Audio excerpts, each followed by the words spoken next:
Bert, Bert, Bert, Bert! Get him, yeah! Ron Babe was right. Ron Babe was right.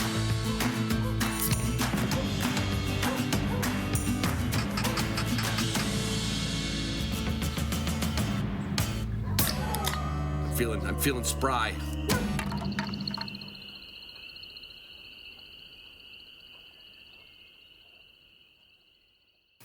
For those of you who skip the intro, which I strongly suggest you don't do because you would have missed this had I inserted it in the mid-intro, my friend Matt Ranella has started a podcast called Hunt Quietly.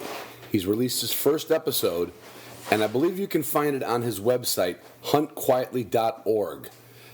Episode next week is going to be the interview I did with Matt in the kennel about 4 months ago, so stay tuned for that. And here's the rest of the show. Hey, everybody, it's Ron Bain with the Hunting Dog Podcast. It is May the 5th. Now, you might say, Ron, what are you doing? Well, Ron's just trying to catch up here. You know, I didn't have an episode out last Sunday, but not to fear, there are still 4 more Sundays in this month of May. So, and of course, I am not going to sit out in the kennel and do all this on Sunday because it's Mother's Day. That's right, Mother's Day this Sunday. In case you've been living in under a rock, don't forget, if you've got a mother, make sure you get a hold of her. If you got a grandmother, she'd appreciate it. And if your wife has given birth to your children, you're going to end up finding out what I found out, that you have to honor Mother's Day no matter what. And she's not even my mother. That's the part I didn't quite get. But anyway, it's one of them days, whatever mom wants to do, wherever she wants to go, me, the kids, the grandkids, it's all Mother's Day. So, Patreon patrons, thank you so much.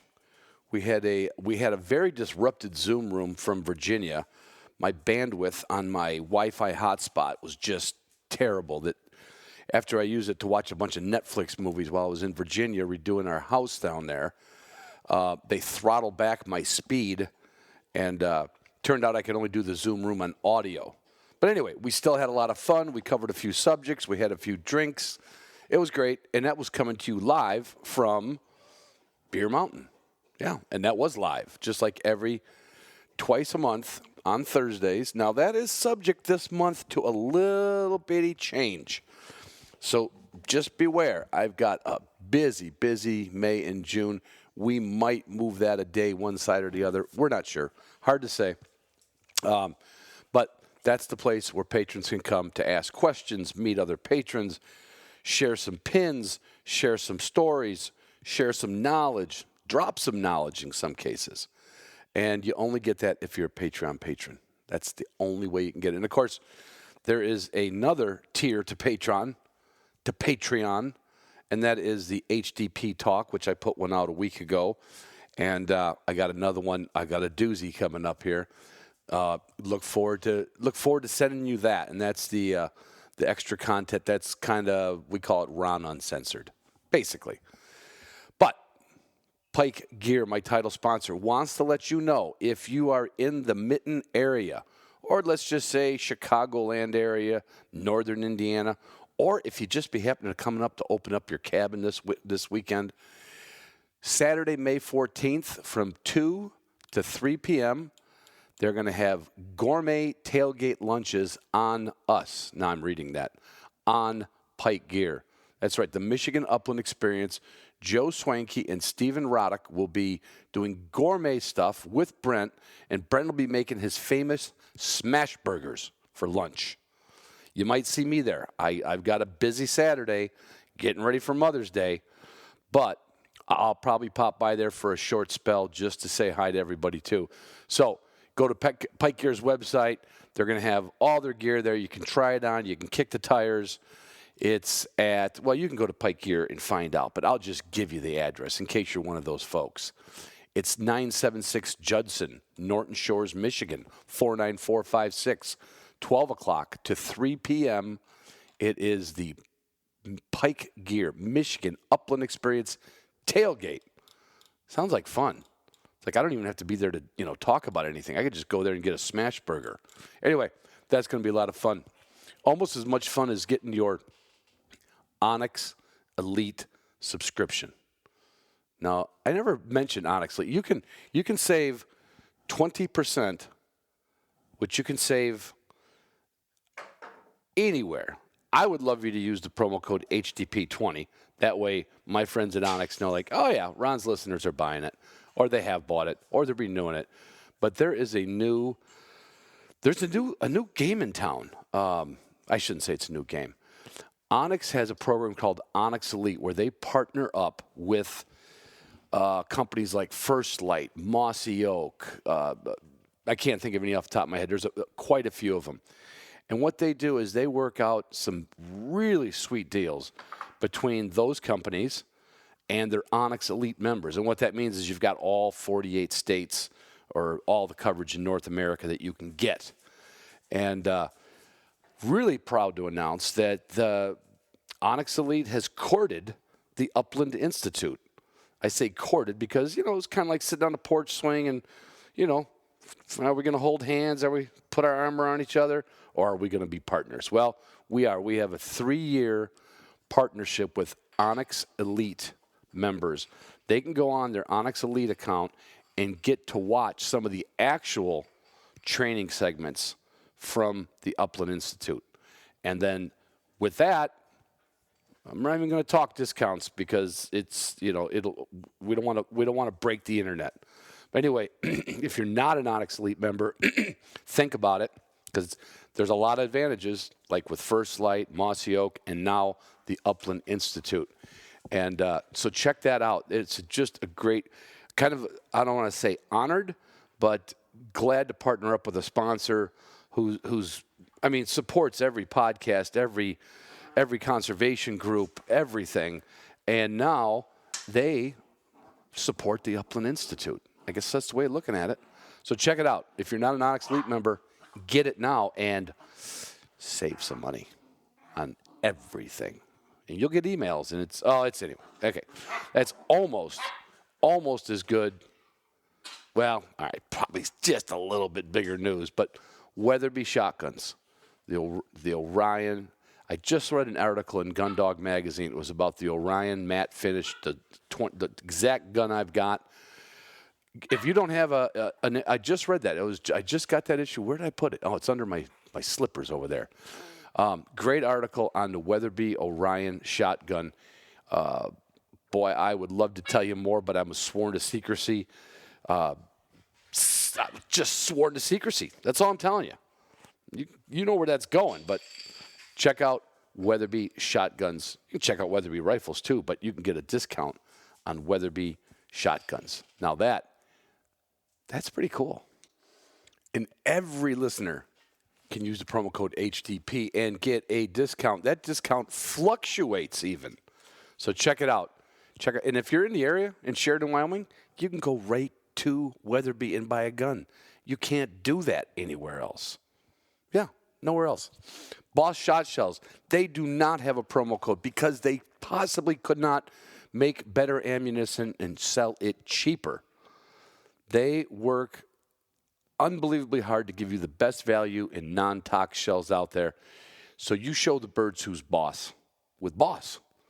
And, my neighbor, Tuck, he's a 13-year-old, kind of watches the dogs when I'm gone. He helps me out with a little equipment. He's a 13-year-old kid in the body of a 25-year-old diesel mechanic. And Tuck, I got him some, Lee was kind enough to give me some Boss Tom when we were at Pheasant Fest.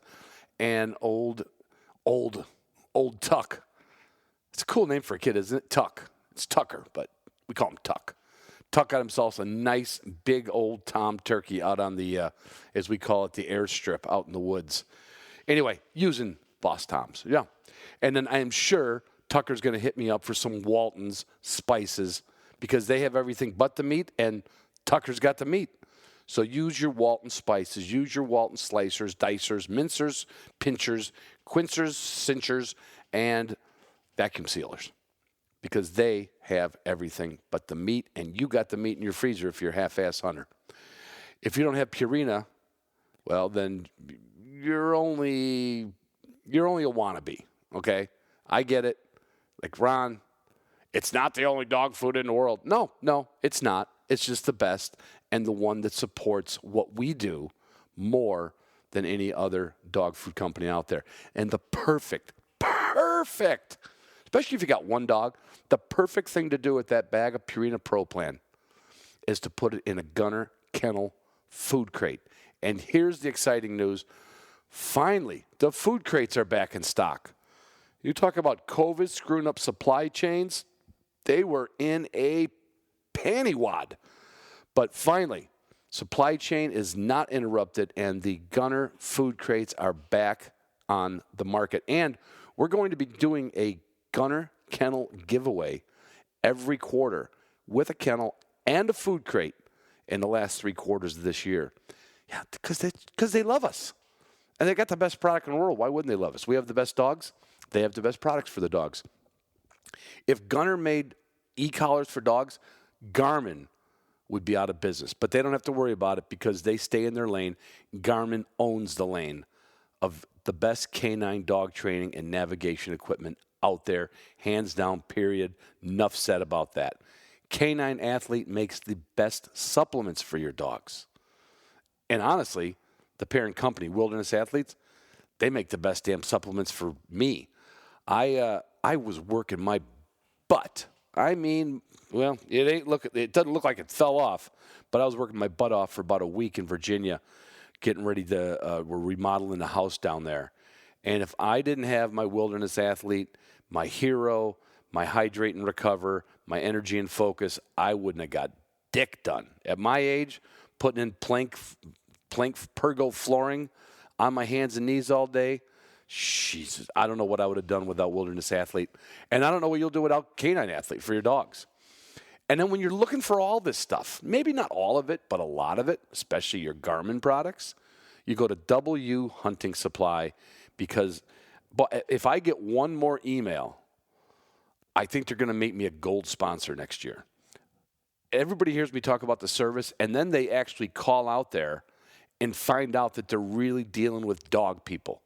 As we say, dog men. But I don't want to say dog men because it could be a woman that's very knowledgeable working at W. Could be one of a cast of dozens of people. Give them a call. If you have a question, if you're even thinking about a collar, you know what? It doesn't have to be the one that sponsors this show. You can call up W. You can go on their website. You get a hold of those people, and they will steer you in the right direction. Okay? I know where you're going to end up. Well, you're going to end up with a Garmin, and you're going to end up thinking that W Hunting Supply is exactly what I've been telling you it is. It's like a family. It's like going to your family for – no, that's not a good analogy. Some families are really screwed up. The W Hunting family is not. Just like my deck drawer system is not. Still, I cannot believe the strength and durability of this thing. Sometimes – I take the drawers all the way out and I just slam them like a little kid opens and closes drawers. I jammed a lot more stuff in there. I don't know. I don't know who thought of that, but I got a feeling that the masterminds behind all of my sponsors are one person because all this stuff is top shelf, and Decked is on the top of the top shelf drawer systems. You cannot get a better drawer system and still use the bed of your truck. Okay? I mean, still load it up. I don't care if you want to load it up with a load of dirt. I don't care if you want to put a gun safe on it like I did, or if you want to go mount your four-wheeler on top of it. You can put 2,000 pounds of weight on top of the deck drawer system. And then when you finally pull over and you can't sleep at night and you're thinking, should I count sheep? Nope. You should get a Shooting Sportsman magazine subscription, and you've got something to put yourself to bed with. Read a nice article about guns, dogs, people, places, and birds. What else could a person want? I mean, you think about it. Oh, you know what? I made it through that one in 13 minutes, 39 seconds. Well, it's obviously and more. But, yeah, can't believe it. And don't forget, the Onyx Elite partnership with the Upland Institute. Be a better trainer. There's a contact page. You can, if you've got questions for me, if you're a patron member, come on to Zoom room. We'll talk all about it. If you're not, if you're just a regular listener, fill out the contact questionnaire. I will call you personally. I will find time. As I'm traveling, I fill my days behind the windshield talking to listeners. So do not be afraid to call me up and say, is this right for me? Is my dog too old for this? Is my dog too young for that? Can I use this with a border collie? I don't care what you ask me. I'll give you the straight skinny. Love you guys, love you girls, and that's it. I love you girls more. Bye. Hey, everybody, it's Ron Bain with the Hunting Dog Podcast. I am on a phone/Zoom room/ technical difficulty morning trying to get a hold of Dr. Sarah Love, and I was introduced to her through the folks at Cenovatin, which is, everybody knows that it's the first time I've ever had a commercial that I have to read on my podcast, and then I have to do a medical disclaimer. And that was not, it was a little uncomfortable, but then I got to had a long conversation with Sarah one day driving across the country, and I thought, you know what, we can make a good episode of this because Dr. Love is one of the, I don't want to say how many, and she'll tell us that, one of the veterinarians that use this piece of medicine in sports medicine for dogs. So I'm going to do one last introduction because I don't know what all this means, Sarah, but your signature is full of acronyms: DVM, DACVIM, SAIM, DACV, SMR, CCRT, CVSMT. Welcome to the show. Thank you. Wow, that's a mouthful. It is. I should just get rid of all that. After a while, I mean, are we just bragging that you go to a lot of schools? Is that what it is? Come on, that's a lot of acronyms. It does mean that I spent far too much time in school and in training. So, yes, that's what that means. But some of it is really fun. So. Yeah, I got lost after the first DVM. And after that, I just, what was let's start from the beginning real quick before we turn this into an infomercial for Cenovatin. What was your start with the dogs in veterinary medicine? Well, before I got into veterinary medicine, I worked, I've always been a dog freak all my life growing up. I was that one kid that asked for a dog, begged for a dog from my parents, and got the green plastic dog, and I was pretty disappointed. I still laugh about that. And then before vet school, I worked for an outdoor organization called Outward Bound, and got introduced to sled dogs in Minnesota.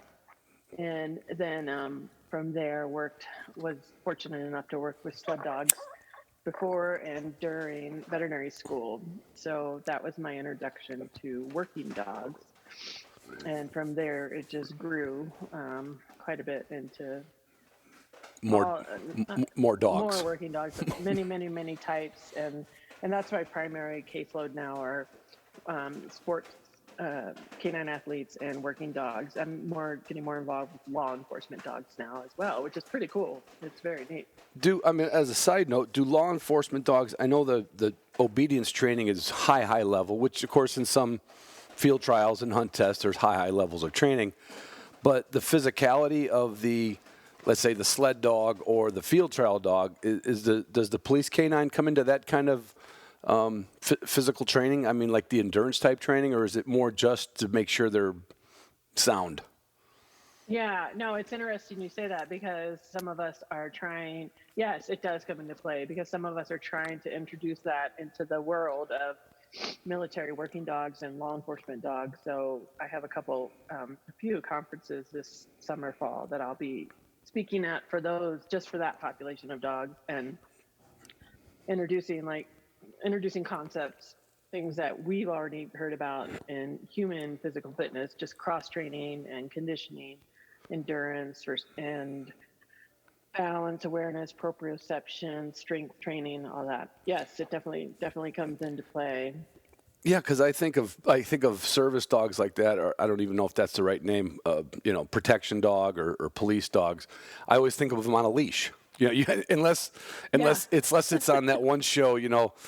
Bad Boys, where they show the cop letting the dog get the guy on the ground. I mean, I don't see those dogs doing a lot of, endurance work. They're on the leash a lot, but I'm sure going to keeping their physicality. And I got, we talked before on the phone, and I said this will not be a super serious interview, even though we still want to talk about sports medicine and dogs. Yeah. When you start talking about, endurance and performance, it's kind of like this was almost like it's almost like the CrossFit for dogs now, kind of like CrossFit wasn't around 10 years ago, right? I mean, people went to the gym. Right. People started doing Tony Horton at home a little bit, on Beachbody DVDs or something. But it's kind of like a parallel between like this dog fitness and human fitness. And maybe it's just because we're best friends and we, if we're going to get ourselves in shape, we get our dogs in shape. So like the first question I want to ask you, I mean, let's see. What's the worst thing we could do with our dogs? We're going to kind of stay the hunting dogs, of course. This is the Hunting Dog Podcast. I know a lot of people are guilty of getting a few runs here in the spring and a few in the summer, or swimming in the summer. But to get ready for a hunting season, physically for a dog, what do you recommend, or have those recommendations changed since you started doing this? They've changed a little bit, but I mean, people on my side, we've known about it and supported it a lot. I think the biggest change is that there's just a ton of canine fitness professionals out there that teach canine fitness, and they're not veterinarians, they're not physical therapists that with dog training or anything like that. So I think that's the biggest change, because I think it's great because it's promoting awareness. And there's some wonderful, amazing people out there that do a great job. And then there's some that are, maybe not backed by science and need some more training. So we really, and that's where your customers come from. Right. So two things. One, there's a continuum of how we treat dogs in canine sports, or how we look at dogs in canine sports, and also law enforcement, military working dogs I put in there as well, because at one end, like you said, you have the dog, the law enforcement dog that sprints out 100 yards or even a quarter mile, and that's still a sprint, and tackles a person and gets a perpetrator down on the ground, which is fabulous. And that's very much sprint anaerobic. Remember that term, anaerobic, way back from biology? Oh, yeah, aerobic and anaerobic, yeah. Right. Yeah. And those fast twitch muscles and slow twitch and ATP and all that stuff. And at the other end of the spectrum are those sled dogs that are endurance sled dogs, and they run 100 miles a day for 9 or 10 days straight in marathon sled dog races. And most of our dogs, including our hunting dogs and upland dogs, field trial dogs, hunt test dogs, they're in the middle. They're not at one end or another. Agility is at one end, sled dogs are at the other, and everything in between is in between. So addressing them, knowing that, they do a lot of anaerobic work. If they do a retrieve that's 100 yards and it takes them less than 90 seconds, that's totally anaerobic. Right. But if they do 4 retrieves with 3 or 4 swims in there, and it's a 15-minute test. Yeah. Or if they're hunting from 6 a.m. from sunup to noon, that's certainly an aerobic challenge as well. So that's how we look at these dogs, where they are in the continuum. At least I do. And then how can we get ready for the season? Because I see that a lot. And a classic one is you've seen, limber tail. We see that in a lot in retrievers, but any dog that goes in and swims, they just haven't. People say it's due to cold water and things like that, but it's really strains or sprains rather of those muscles and the tendons and the ligaments in those. They're called coccygeal muscles, and the muscles around their tail and their hind end, because they haven't been used since last fall when they were in the water. Right.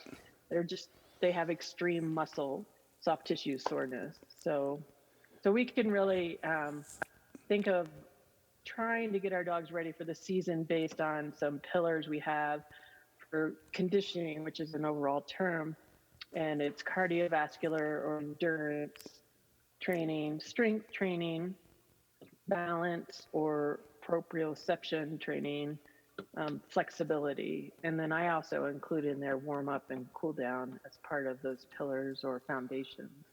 Let's start with that, because a person wrote me probably 2-3 years ago, and I think he was probably one of these persons that you mentioned that are out there kind of working in that genre, but they're not a veterinarian. They're not, they're just a knowledgeable person who ascribes to a warm up and a cool down.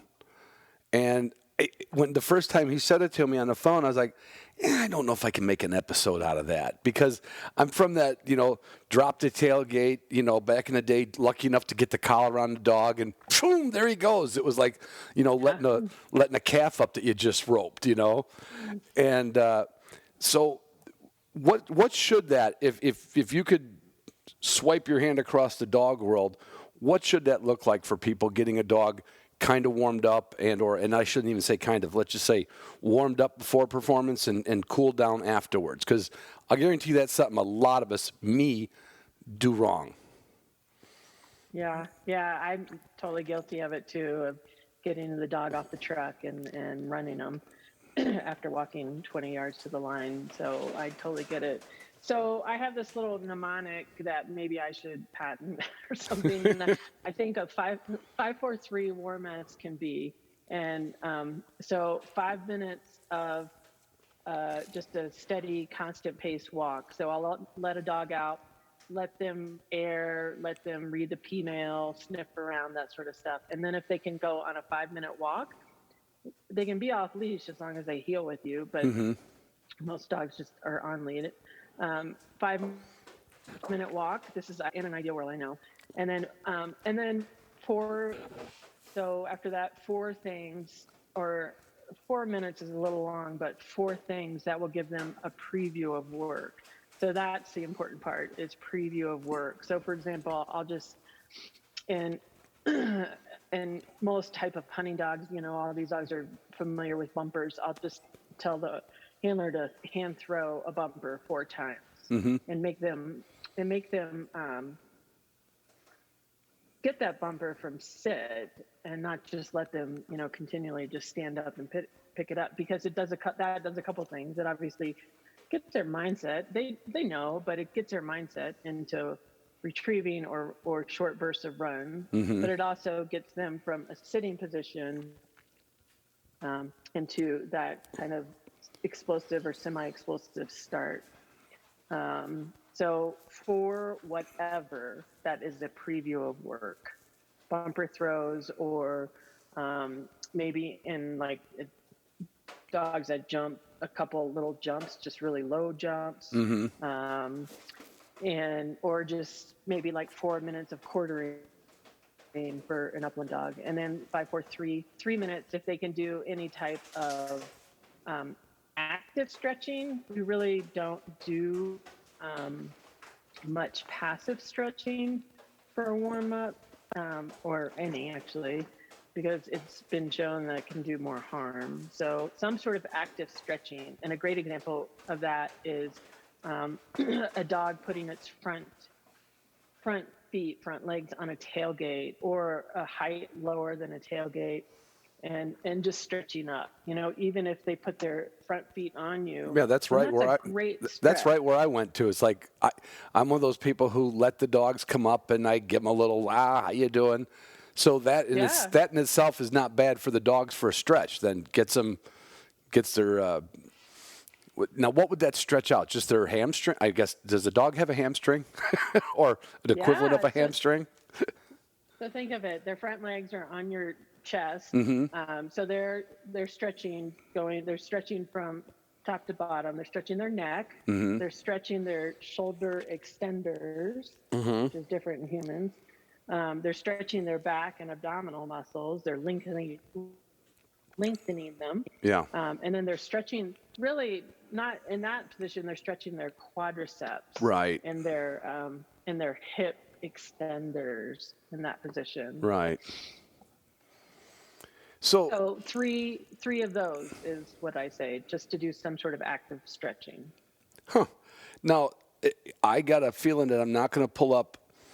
Well, I'm going to draw the analogy. The first time I worked in construction in the conveyor world, and I remember going to a plant, and it was I can't remember, it was an overseas company that owned it, and I saw all the employees standing in a circle, just doing, some arm waves, some touching their toes, and, spreading their arms out, and I'm like going, well, it's like a team building meeting. It's like, no, we're going to have somebody doing a repetitive motion all day, and it's the closest thing we can get them to working out. It's just a little bit of group stretch in the morning. So I'm picturing before the next drive in South Dakota, like we're all going to be out there with a small agility course, All right, everybody, and 3 on the chest, and down, and okay, let's go hunt. But I like making fun of it, but it makes total sense because of so many people, come to you with a dog with something limping, something that.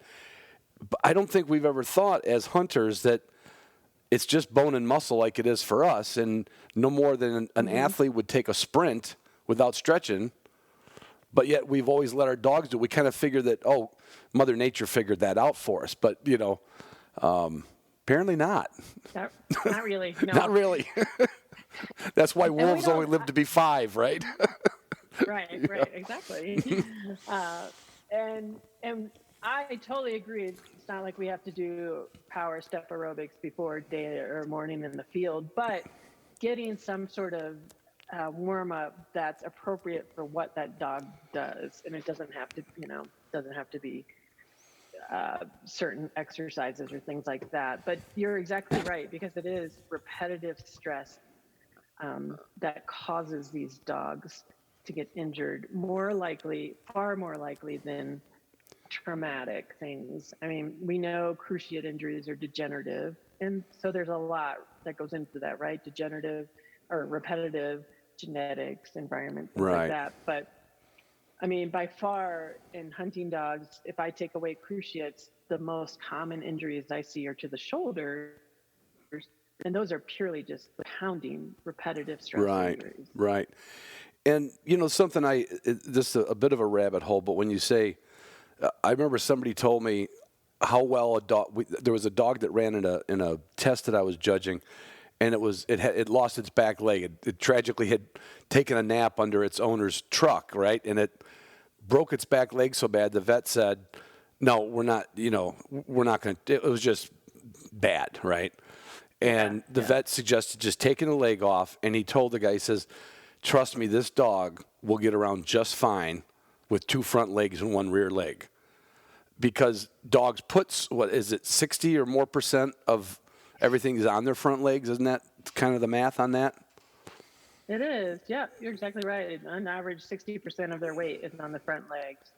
And so 30% on each front leg and 40% on both back legs. So those dogs, and I've seen dogs hunt with 1 hind leg that are amputees in the back. They have a little harder time getting around with a four-leg amputation, but they still can. They're definitely not as quick as the hind leg. No, but and there's a little falling over thing, because I know the fella told me, he said he said I almost wanted to film it and put it on America's Funniest Home Videos, because as the dog learned to get around the house, it wasn't very hard to do. But as soon as the dog wanted to start turning, there was a whole bunch of tip overs. But that dog was amazing. It was only a 30-minute, hunt test. And I'm telling you, I'm sure it was faster back in the day. It didn't take anything out of that dog's desire or ability to cover a field. It was crazy. But going to that front leg, so again, maybe a little more of the warm-up. Let's say, again, I've never done it, but I'm willing to, try just a couple controlled retrieves, some stretches like that. If you're someone who doesn't want the dog to, there are some people, and I'm sure you've met them, that like absolutely do not want their dog to stand on their back legs and do this. Yep. So put the dog's legs up on a tailgate and just kind of hold it there for a few seconds, or how would you do that? Yeah, or even better, get the dog to put its own front legs up on the tailgate. Okay, or yeah, have them, and it's hard because sometimes you have to keep them from jumping all the way in, yeah. up all the way, obviously. But have them, and it does involve a little training. And if you do it if you give them a command or mark, my dogs know up, and that means kennel means get in the kennel, and up means just put their front legs up. Okay. I train them to that, and it doesn't take long. So like the tailgate or something even a little lower than that. And then it's really I can't emphasize enough active stretching, not passive stretching, not like us doing, I can't do that with the arm, but us doing that, that's passive. We don't want to do that. But so stepping up on like a toolbox, if there's a toolbox around or something of that height. Food crate maybe, or a cooler. Food crate. Yep, a cooler is perfect. Just make sure it's not too slippery. Mm-hmm. And I've had people even put like hot glue down, get a cheap yoga mat and cut it to the size of their cooler and glue it down, and so it's not slippery because the cooler was slippery. So that anything that height is perfect for your average retriever. Obviously, little dogs would need shorter. So something to mimic that. And you know how dogs will wake up in the morning and they do that stretch with their butt up in the air, downward dog. Yep. If I could have everybody do train their dogs to do those two active stretches, I would retire. I would be done because it's so good for them. They both stretch their whole body. So if they do feet up, and if they do downward dog with their butt up in the air and their head and down and front legs extended, those are great.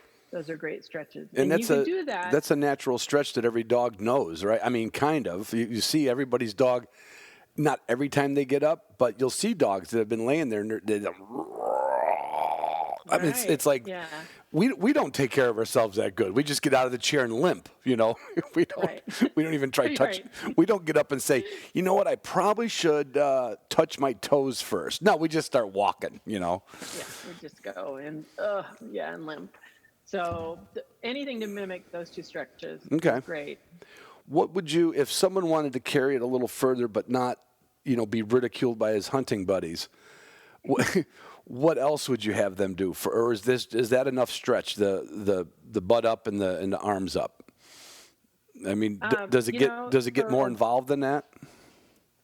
It certainly can, and that we'll add in passive stretching only if we have problem areas or injuries and somebody teaches an individual how to do that. But, But I'll be honest, those two all over body stretches are great. Another one that is an active stretch is have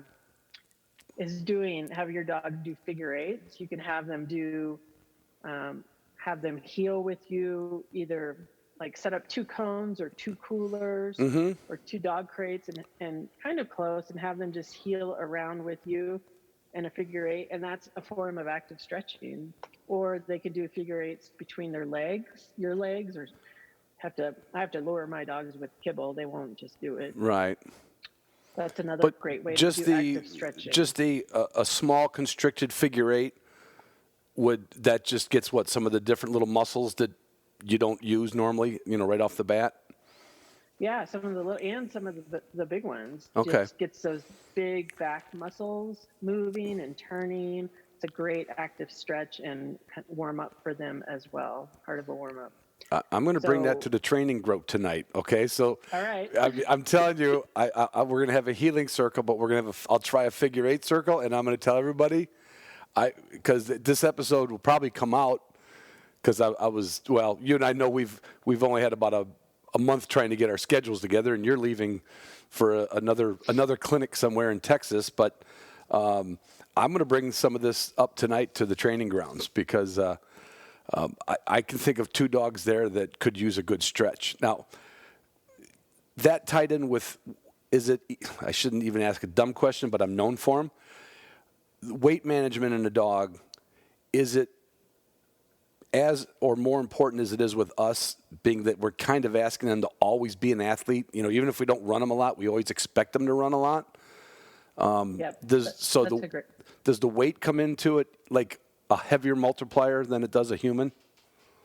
It does, and can't give you any data that supports me saying yes, it does. But you're right. We always ask them to be even just a little bit of an athlete, whether it's, and the classic example of that is the weekend warrior that takes their dog on an 8-mile hike out of nowhere, and the dog's like, I'm not ready for it, but I don't care, I'm gonna go. Right. And they go, and then they're sore, which is understandable. So weight,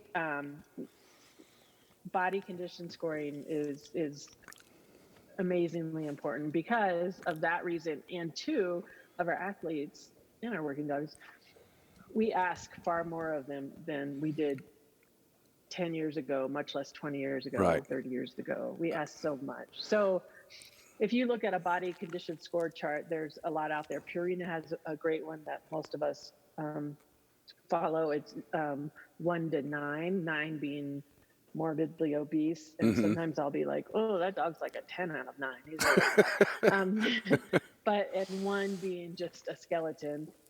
5 is great for your average pet dog that does nothing, but we really want our athletic dogs to be 4 out of 9. We don't want them to be super ribby. We don't want to sell their ribs, but when they move around, I really want to see their last 2 ribs. Right. And even if they're standing and I can see their last rib, great, perfect. Yeah. And that can be like say on a heavier coated dog, you may have to do a physical exam, but you should feel like a bump and a bump. You should feel those ribs a little bit. It should not have a layer of jelly over, especially the last. Now I'm going to go to labs a little bit because labs are built kind of different. I mean, as far as a heavier body dog, heavier bone dog, and you have labs. Do you still see that on your labs? Would you be able to detect that? Yep, I can. So you're right. Feeling is far more important than visualization, seeing it. So feeling those ribs and having really just, if I can imagine a width of my finger between my hand and their rib bones is great. No more than that, maybe even less. And then if I can feel the tops of their spine, their spinal processes, I need to be able to feel those. And I need to be able to feel, I don't have a dog here. I need to be able to feel their hip bones. And there's a couple of places you can feel in their hips. And I'm feeling their back and I can feel their spine. Just before I get to the end, I can feel the start of their pelvis. And I need to be able to feel that part of the pelvis. So, I remember a dog that came back.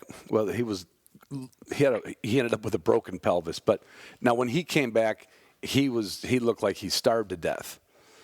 And I think it's because he never could really build that muscle back up. He ended up going to live with a friend of mine. Those two, his hip bones were kind of almost always showing, right? Mm-hmm. But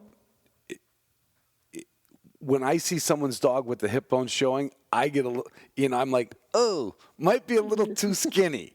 But that's really not the case, is it? Well, no, you're right. It might be. It's hard. Every dog's different. And there's different parts of the pelvis that we want to see and parts we don't necessarily want to see. There's parts by their anus, by their rectum that poke out, and we don't really want to see those poke out. That would be too skinny. Too skinny. Yeah, right. Yeah. But folks can look at a Purina body condition score chart online and get a good idea of examples. Right. Is it hard as a vet, or because you're in the performance and sports medicine? The dogs that you usually see, they're already probably in peak shape, I would guess, or close to peak shape, because you're not taking in the obese dog that's coming in for his yearly shots, right? But do you have to sometimes tell people like, you got to cut a little weight if you're going to wrestle? Do you still have to tell them that? All the time. Oh, really? All the time. Yeah. Even people who are actively out there, say trialing or testing, they still don't have a good picture of what the dog's picture should be then. Right. Yeah. Yep. All the time. And I understand, people will have, like, the great example where, when I worked a lot with sled dogs, which is few and far between now, but, there's so many animal activist folks that especially pick on sled dog folks because they think they're making them work and say they're so skinny, but they're also, they're endurance athletes. You don't see marathon runners having extra weight. Right? No. So sometimes they'll put a little extra weight on those dogs, and I'll see it with pro handlers with a truck of dogs and put some extra weight on their dogs so they don't get maybe harassed or like, oh, my dog's too skinny, or, oh, look at all your dogs, they're skin and bones, just for public perception. But I always, if people say it to me, I always say, look at who won the Boston Marathon. Right. Does he have extra pounds on him, or she? No. Yeah. Yeah. No, I've had some dogs too. And again, this goes to all the different breeds. Let's say, like, you think of a classic, we'll go English pointer, so no one thinks I'm leaving off the word German short hair or wire hair pointer. An English pointer, right? It's like kind of out of the box. It just looks like a marathon runner, right? He's just right. It just got a build to him that looks like I can go. And if they're not overweight, they usually can go, But I've had some dogs of the same breed that maybe it's because I never really cut their food back and I never saw a performance thing, but I'd have the same dog of the same breed, another male, and the other one looks just more, it's like some kids look like they, like they've been doing push-ups and they're only 13, right? Is there some of that in just the breeding where the dogs are bred with a better muscular start, or is it all? Because my anecdotal would be like some of them are different, and other people would say, no, it takes exercise to make a muscle, Yeah, no, that's a great observation, because look at the bench or conformation Labradors versus the field Labradors we get now. Yeah. They look dramatically different. And a lot of, that's genetics. A lot of that is there, and you can change only but so much. And dogs have they have this type 2X muscle fiber that we don't have as humans. And we can only change those types just a little bit, not much at all. And it really is, you can't take that sprinter, the gold medalist in the 100-yard sprint. You can't make them a very good marathon runner. They can do it, but they're never going to be. They're not going to come in first. They're not going to come in first, right? Right. So the weight pulling dogs, you can make them sprint dogs, but they're just not going to be competitive. So a little bit more on like what to do with our dog before we do got to get into a little commercial for Cenovatin, but conditioning your dog, and I can only do this to dog behavior stuff because I met I don't know if you remember a doctor by the name of Dr. Ed Bailey. He used to write for Gun Dog magazine, and he was one of the founding members of NAVDA. And I'll never forget, he told me one day that people wonder how much time they need to spend with their dog, whether it's training or house time, because you tell some people to crate their dog early when it's young. They're like, yeah, but he wants to be out with me. And and I don't know if this was, I got to turn my phone off. If this was him, I have no proof of it, but he says a dog needs 20 minutes of human contact a day to be well balanced. Like they'll sleep 20 hours a day if you let them have it. If they're with you 20 minutes a day, like if it's you and the dog doing something 20 minutes a day, he said that's enough, right? Now, I don't know if that's true or not. But I know there's days when my dogs haven't seen me for 20 minutes and they seem like they're fine. There's other days when we spend hours together. I certainly don't have 4 dogs under my desk all day long, So that's like a behavioral thing. Like, what does a dog need? Physical training for just to say, even if you're going to be the weekend warrior, what would you say? What would you? Oh my God! Let me turn this. I got to turn my speaker off. This is just embarrassing. Well, it's just the way our schedules have tied in, Sarah. Yeah. If there was a suggestion for giving your dog, besides the warm-up and some stretching and not letting them just bolt out of the truck and, like we would do, pull a hamstring trying to run to first base without warming up, what would you suggest for people that a dog would need, not to be a performance dog, just that average guy's hunting dog throughout the year when you're not hunting it? What would you give it, like a mile? Would a short run be better than a mile walk? Is there a formula for that at all? No, there's no formula, and it's but there's two kind of principles that I adhere to when people ask me this. One is what we already talked about, is weight, keeping their weight at a good place, body condition 5 or 4. And I'm the first to admit, when our dogs are home in the winter, some of our dogs don't go anywhere in the winter. They definitely put on a few pounds. Yeah, that's all right, but we get it off before they start really working. So right. Keeping their weight good, and exercise is medicine, just like it's said for humans. So keeping them active and not just doing the weekend warrior thing. A mile walk is better than a short couple 100-yard sprint for sure. All right. And not just for the anaerobic versus aerobic by any means, but it's just longer duration. Gotcha. And keeping the dog, and also not explosive. It's using different parts of their cardiovascular system in ways that are more beneficial to them. Right. So we know leaner dogs.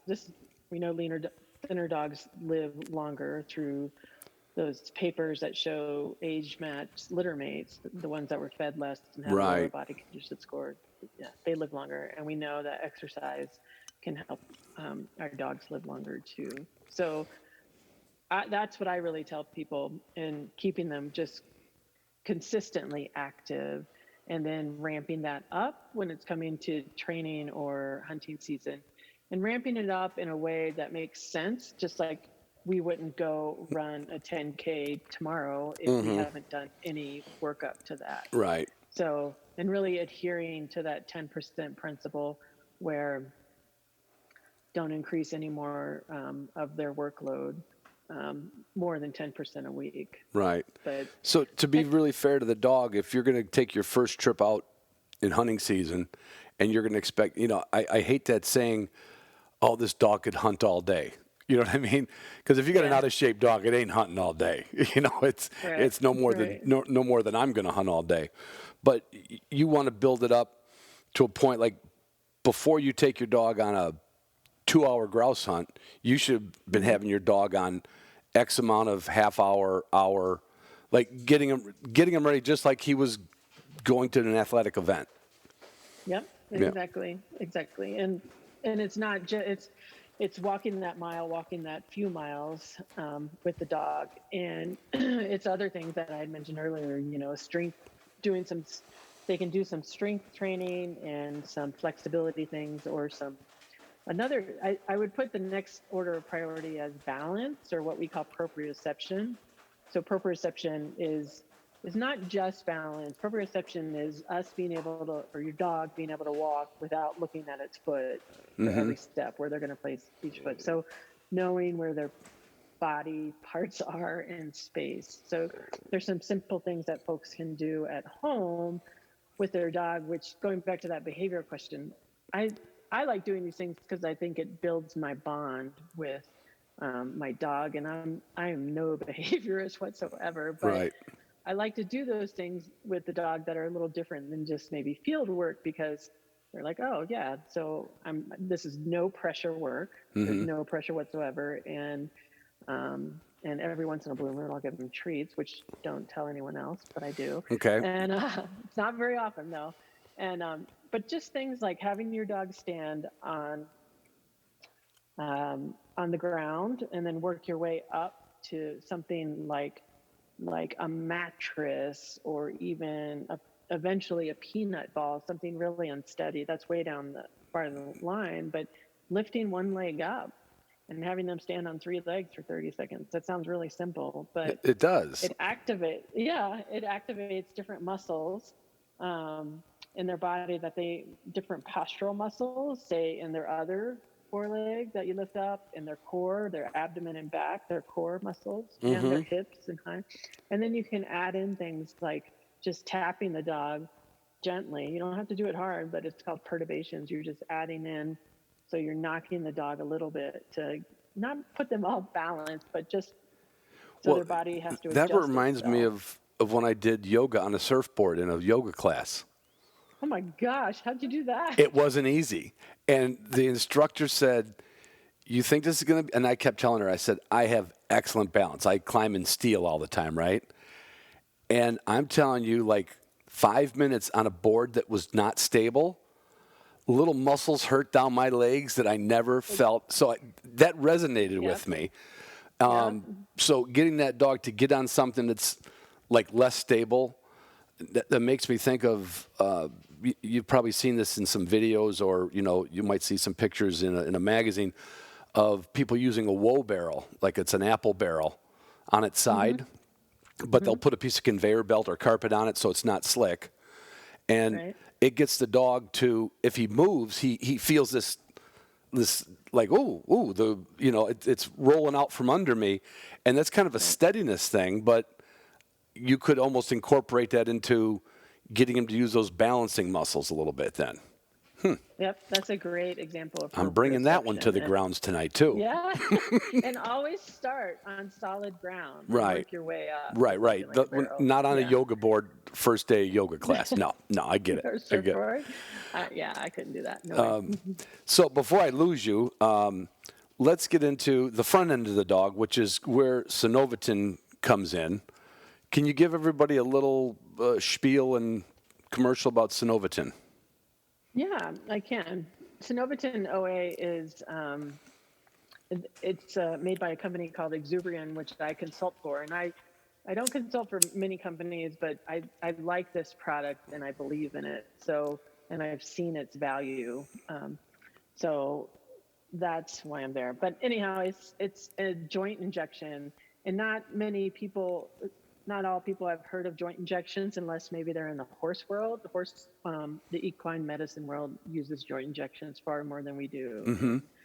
The canine medicine or sports world. So it's a joint injection, meaning it's a medication injected right into the joint, and it stays in the joint. And Cenovatin is actually a radionuclide of tin, and there's been plenty of safety studies that I'm comfortable with it, where over 99.9% of it stays within the joint.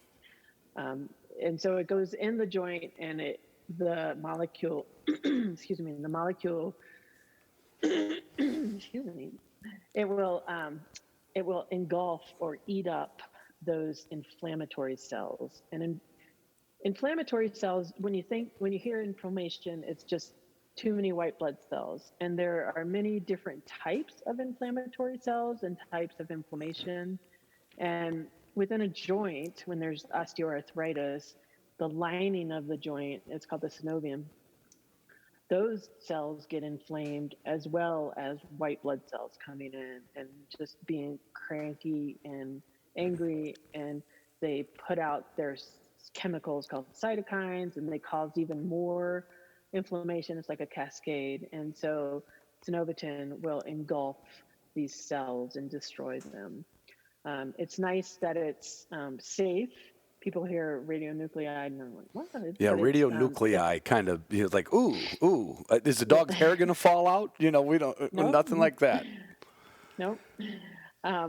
It's very safe, and these injections can last up to a year, which is, I think, pretty awesome, because a lot of us with our older dogs will every day or every working day, we'll give our dogs Rimadyl or some other non-steroidal anti-inflammatory to help them be more comfortable. But in dogs, in their first clinical study, 92% of dogs with grade 1 or 2 out of 3 grades of osteoarthritis in their elbows had improvement with Cenovatin OA. And most of those dogs, if not all, it lasted up to 1 year or even more, even longer. So the percentage was a little lower for grade 3 out of 3 osteoarthritis, but I mean, I can't say that with Rimadyl. I can't say that with any joint supplement either. So, Right. It's pretty impressive. Can you give a layman's answer to what is osteoarthritis in the elbow in a dog? Is it Yeah. a natural thing that just comes with age, like with people, or is it an injury-related thing, or is it a genetic thing? What is that? It's all of those things. Oh So God, am I smart? Holy you cow! are on it. No, I'm just So- I got to ask questions. That's all. And there's no dumb question, really. So there's different types of arthritis. Osteoarthritis is by far the most common type of arthritis we as veterinarians, all types of veterinarians, deal with. So yes, just your general aging dog, your geriatric dog can have osteoarthritis, especially if they've been active or may have some sort of genetic predilection for it. But then there's trauma. So the dog that gets has a traumatic fall and they break their carpal or wrist joint, and that is fixed surgically, but later on they're bound to have some degree of osteoarthritis in that joint. Mm-hmm. And then there are developmental orthopedic diseases, there's a inherited component or a genetic component that they are born with, say, for example, elbow dysplasia, which we've all heard of. Sure. And there's many things that make up elbow dysplasia. So those dogs will develop osteoarthritis at typically a much younger age. And there's many ways to address it. And whether it's surgery or removing little bone chips or big bone chips or things like that, or other types of bigger surgery. But Cenovatin is, I think, especially good in those dogs with developmental orthopedic diseases, like grade 1 and 2. Right. Before they're completely hobbled up and, basically a dog that you almost can't use anymore. I mean, that's like asking for me to have a better knee after it's already been delegated for surgery, right? It's like, yeah, it's pretty much shot right now, right? Right. But exactly. So would that, like, could you almost say, like, if you saw, let's just say, and I hate putting you in a corner, let's say a 7-8-year-old dog that's had hunting seasons, pretty active, the person does stuff with the dog, and the vet, he said, boy, he starts limping, he starts favoring his front leg. How do they find out that you have osteoarthritis? Is that an ultrasound? Is it a blood test? How does that determine a fellow who might hear this, suspect that, and then want to go like, well, boy, I'd like to find out if the dog would have to qualify. I couldn't just do it preemptively and say, hey, I got this healthy dog. Can you give it a shot in the knee? Because I don't want it to get. It's not a preventative maintenance. It's a post maintenance thing, right? Right. It's post or treatment wise. Right. And we can use some of those treatment things as maintenance. Yeah. Mm-hmm. Yeah. So how do we know it? A lot of it is based on physical exam and watching a dog walk and trot, gait analysis, even just me. So looking at videos, I'll look at videos of dogs a lot, and I'll video pretty much all my patients when they walking and trotting. So that physical exam, and then radiographs or x-rays are a great place to start, but there's a caveat. We take x-rays of elbows all the time, but unfortunately what a lot of people don't know is that x-rays of elbows are not the end all be all for that joint. It's great for many x-rays are great for many things, but to really look inside an elbow joint, because it's such a complex joint. There's 3 bones making this joint. We really need a 3D x-ray, and a 3D x-ray is a CT scan of elbows. And that's where So- good dog insurance comes in handy for that, right? Yes, exactly. I should get that to be my next sponsor, dog insurance, because Dog insurance is a great thing. but to say it's more common than we think. Just let's call it, and this is Ron's term, wear and tear osteoarthritis, just from using it a lot. Is that? Would you almost say that you could look at a dog that's 7, 8 years old, and he probably does have some form of that? Is it inevitable, or are there dogs that are just structurally better genetically and don't develop osteoarthritis? It certainly has to do with structure, but it also has to do with genetics as well. Like the poor dog that I saw yesterday that is 10 months old and has raging osteoarthritis. Oh, wow. Yeah. So, and then some dogs are just luckier. So, yeah. So about a third of dog owners think that their dog has some degree of arthritis. And what we know in the data is that at least 20% of adult dogs have some degree of osteoarthritis, and 60% of cats if you have a cat. But I think that number is phenomenally low. If I just went out there and took x-rays of 100 8-year-old retrievers, pointers, then I would say far more than 20% of them would have. Especially if you could do a CT scan on that elbow, you're like, see, it's there. You could tell. Right. Okay. So if somebody, I know this is probably not at every vet clinic in the world, would somebody have to go to a sports medicine veterinarian clinic like yourself to have this? How popular is this now, this Cenovatin? Yeah. Cenovatin is out there, and it's not in every single state. I'm looking. It's not in every single state yet, but they'll get there. I bet soon. So there's a great website called activedognow.com, which is the dog owner website for looking, and that tells you all the treatment centers. A lot of them are on the East Coast and in the Midwest. I'm looking at it right now, but there's certainly some in the West Coast.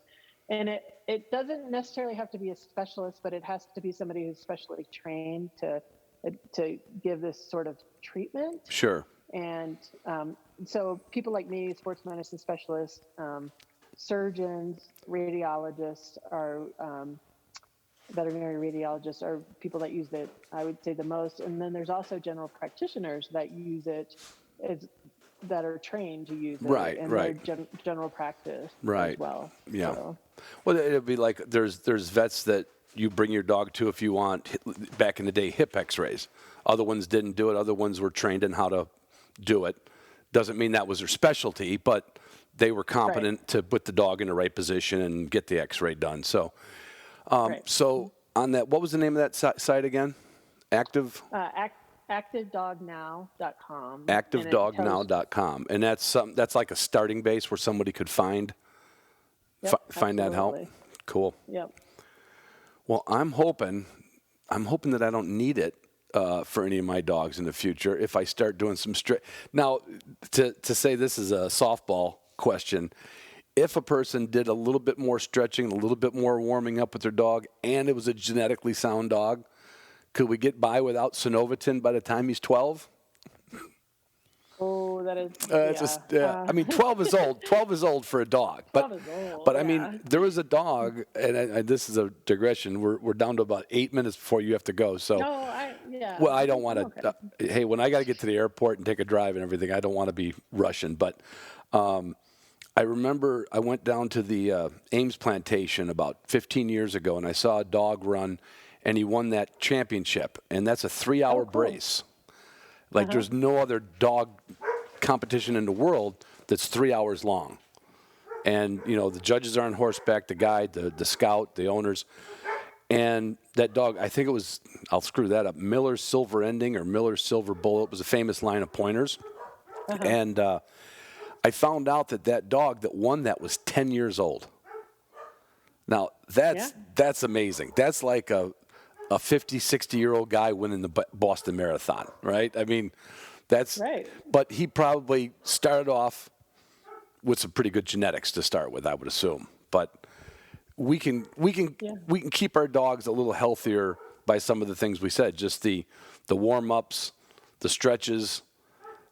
It's kind of like the vets that have been telling us to get the dog's teeth brushed. You know, when that first came around about, 15, 20 years ago, we're like, oh, for God, we're not brushing our dog. Now I go on the road and friends of mine are brushing their dog's teeth, right? So, hey, if we can get a little dog yoga in the morning and some tailgate stretches, I think you could retire then. You won't have any customers. Oh, yeah. It's active stretching and warm up. 5-4-3 warm-ups is a great thing. Genetics do play a role, and also tempering those dogs. You know, you're not going to take that 10-year-old dog or 9-year-old dog out and trade them and pound them in the ground every day, Right? Like you do a 4-year-old dog. You know, we have a 10.5-year-old dog, and she'll get field training 2 or 3 times a week. And then the rest, she'll get proprioception training, she'll get cardio, she'll get endurance training, she'll get different types of training too. Because we all know we don't have to train that 10-year-old dog. We just have to keep them sharp. Just keep them in shape and sharp. Yeah. Yeah, and then those other things that we do, like yoga on the surfboard, to keep those postural muscles in shape. Keep an eye on their joints. Give them things like Cenovatin or even NSAIDs as needed. Is great. Can make life a little bit more bearable for our best friends, right? Yeah. I mean, we really, respecting your dog is so key to me because we ask so much of them. So much of them, these working dogs. Yeah, the thing is, it's so different than kids because a dog, by the time it's a year old, you try to go hunting with it, and it looks like he's already an athlete, right? Yet he's still growing. But we all think we kind of have the next best dog, and we do ask a lot out of it. And we sometimes we barely put anything into it, from us. Yet every day we're like, oh, watch him run. You're like, did you warm him? Did you? You didn't even. It's almost like in another 10 years, you're going to be looked down upon if you don't have your toothbrush on the tailgate with your dog. And maybe in another 10 years after that, if we don't see you outside the tailgate doing some stretches, they're going to be going like, she doesn't love her dog very much. Look at her. Right. She just let her dog. She just let her dog run. What a silly person. I know, and it's really it's a change in mind shift. It's a shift in your thinking, but I realize it takes time. It takes more time and effort for handlers, and especially like these pros that have a truck of dogs. And they're like, sir, I'm not going to do this. I'm like, I know you don't have time. You need a dedicated individual to do conditioning, like platinum level conditioning program, but you don't have to do platinum level all the time. Right. I mean, here are some realistic things that you could do. Right. Yeah. I know one trainer who has 5 peanut balls.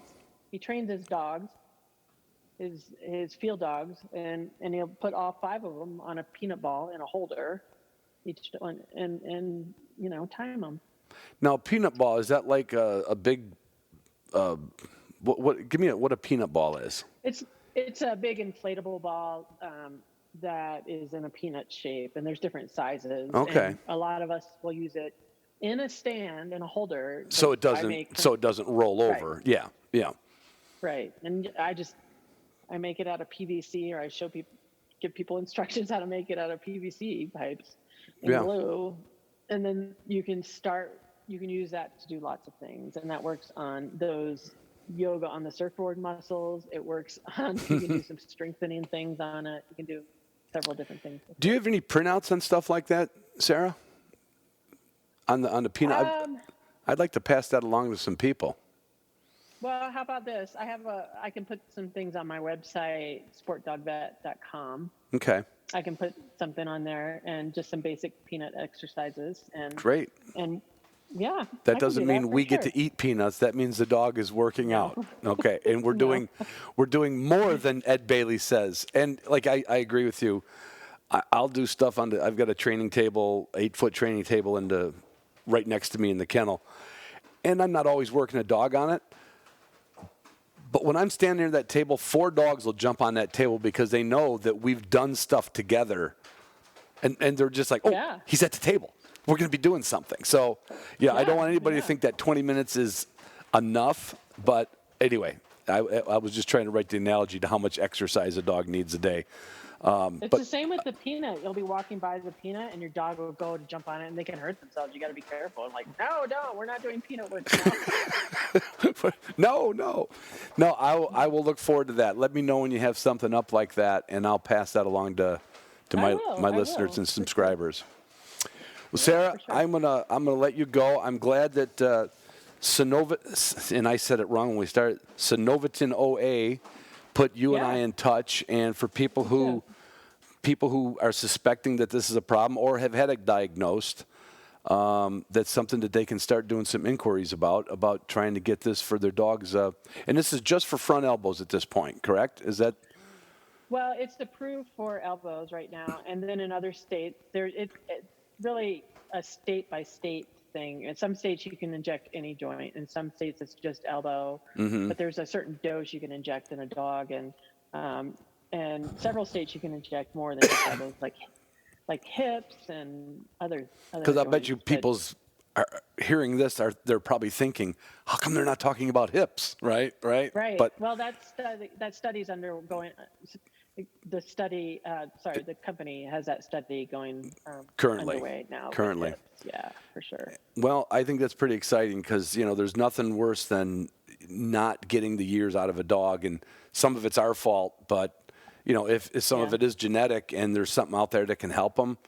I mean, I think that's just like I get a cortisone shot before I go hunting, Oh, yeah. And this year I'll try the gel shot, and then next year when I'm on Medicaid, I'll get my knee replaced. But until then, I'm always looking for something to be shot into my joints. I know that. Oh, yeah. I'm a big fan in my shoulder, for sure. Oh, you got a bad shoulder? Do you? Yeah.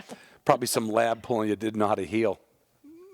Yeah, and chronic repetitive swimming injuries, there- like we do to our field dogs. We beat our dogs up just like we beat ourselves up. Right, exactly. All right. Well, Sarah, thanks for coming on. I think I'm going to, if you don't mind someday, I know our schedules are crazy hard to line up, but if this generates some more questions about dog workout, strength training, if you wouldn't mind coming on again sometime. And I mean, it may be like the first time somebody hears this, they're going to correlate it to, oh, I'm not going to brush my dog's teeth. But I think they could learn to brush their dog's teeth, and they could learn to do some of these things. Like I said, I know people that go to CrossFit and their dogs are obese, which makes no sense. Yeah. So- Yeah, I'd be happy to. Yeah, if people wanted to, we can build off what people want and talk about those topics. That would be great. Yeah, Totally or good. maybe some Thursday, if we can ever set it up, we do a 8 p.m. Zoom room twice a month, and you could come on and answer some questions. That'd be fun. Oh, yeah, that'd be great. Yeah, that'd be great. All right, you can get off to Points Beyond. Where's Dallas you're going to today? Yeah. And going to teach people how to use an ultrasound wand. Yeah. I saw that once. I could help if you need help. Oh, okay. All All right. right, good. I'll give you a call. All right. See you later, Sarah. Thanks, Ron. Yeah, bye-bye.